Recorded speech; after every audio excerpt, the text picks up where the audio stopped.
မင်္ဂလာပါဒီနေ့ကတော့ဆူရှီတောက်စားခဲ့ပါတယ်မြန်မာသားစားရညင်းခဲ့တဲ့ခါမှာဆူရှီပြောင်းစားကြည့်ပါ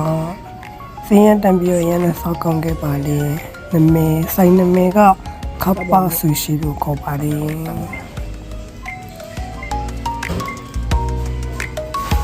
ဘာလို့လဲဘာလို့မချုပ်နေလဲ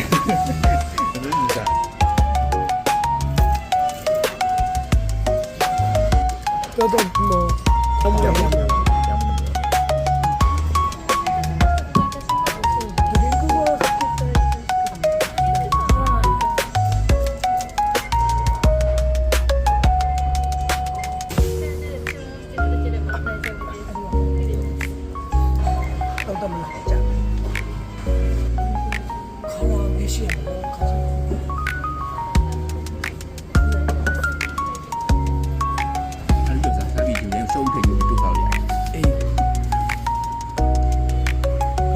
ပြပါ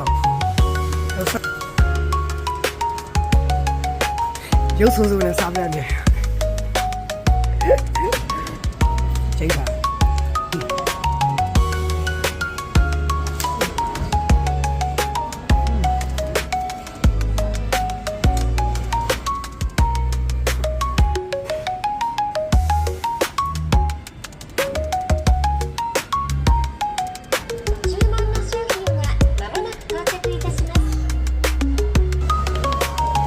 ခါနီရပစုံခါနီရတလဲ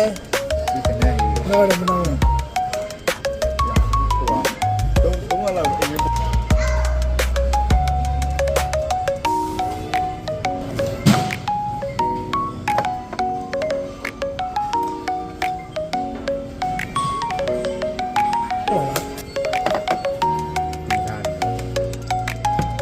အားရှိတယ်မစားနိုင်ထွေးတော့မျိုးကြောင်ပေါ့အေးတိုင်ရတော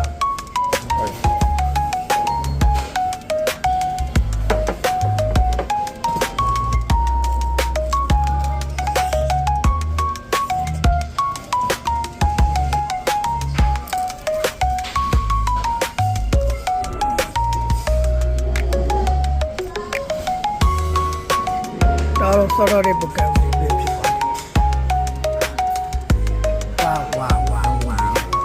မိုင်းတာပါအပြည့်လို့ပါလားညို့တယ်ပစိမ့်နေတာလိုက်နေစားလိုက်အဲ့စလိုဘီရီယာဟိုတီးကြောအဆိုတော့